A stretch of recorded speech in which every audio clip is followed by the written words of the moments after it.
Hello મિત્રો, કેમ છો તમે બધા? આઈ હોપ તમે બધા મજામાં હશો. તો આજની આપણી રેસીપી છે, આપણે પિઝાનો રોટલો બનાવીશું. તેના ઇન્ગ્રેડિયન્ટ્સ જોઈ લઈએ. તો 1 કપ આપણે મેંદાનો લોટ લીધેલો છે, 3 ચમચી દહીં લીધેલું છે, મોરું દહીં લીધેલું છે મેં અહીંયા. લોટ બાંધવા માટે પાણી, મોણ માટે તેલ, ખાંડ, સ્વાદ અનુસાર મીઠું અને બેકિંગ સોડા લીધેલા છે.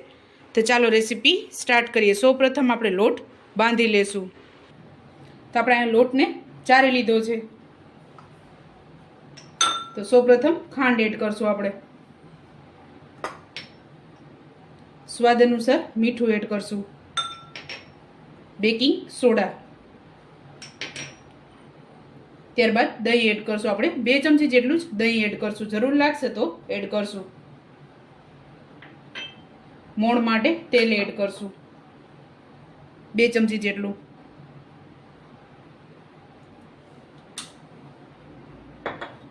તો આપણે લોટ બાંધી લેશું.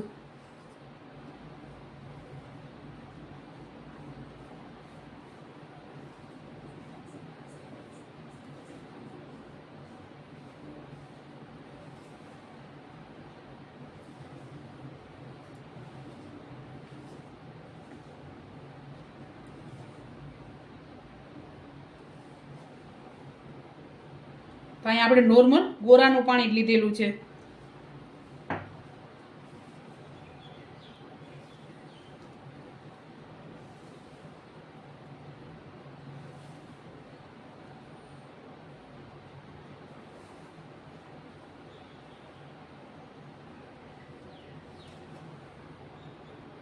તો આપણે લોટ બાંધી લીધો છે અને 15 થી 20 મિનિટ માટે રેસ્ટ આપીશું. તો આપણે 20 મિનિટ જેવું થયું છે અને આમાંથી રોટલો બનાવી લઈશું. થોડુંક આપણે આમાં તેલ એડ કરશું.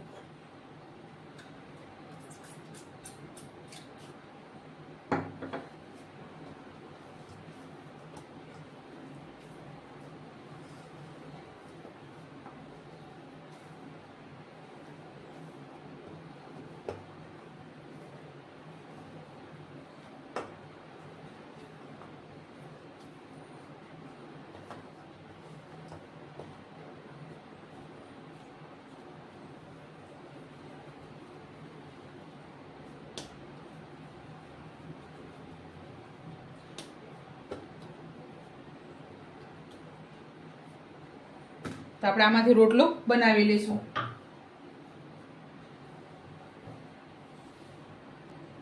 થોડોક આપણે અહીંયા કોરો લોટ લીધેલો છે.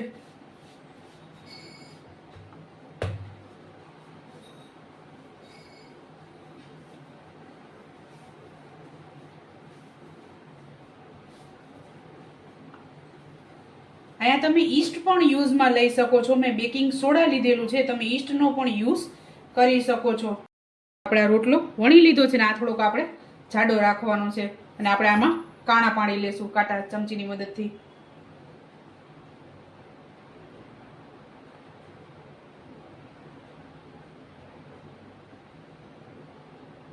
કારણ કે બેકિંગ સોડા નાખેલું છે એટલે આપણે રોટલો ફૂલે નહીં, તેના માટે આપણે કાણા પાડી લેશું.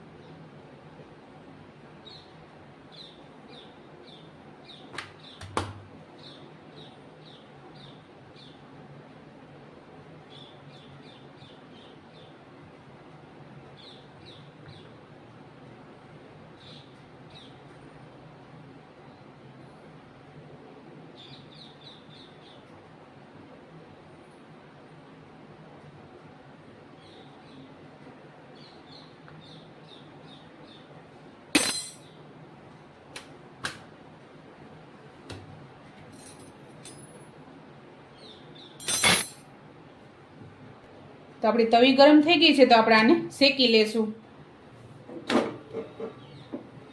તવી આપણે એકદમ મીડિયમ રાખવાની છે, જેથી અંદરથી પણ કાચું ન રહે, એકદમ સરસ પાકી જાય.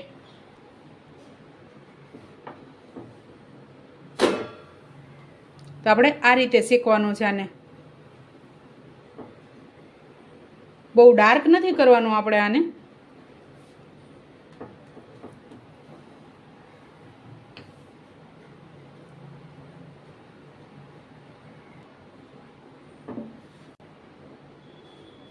તો આપણે એકદમ સરસ આ શેકાઈ ગયો છે બે સાઈડ.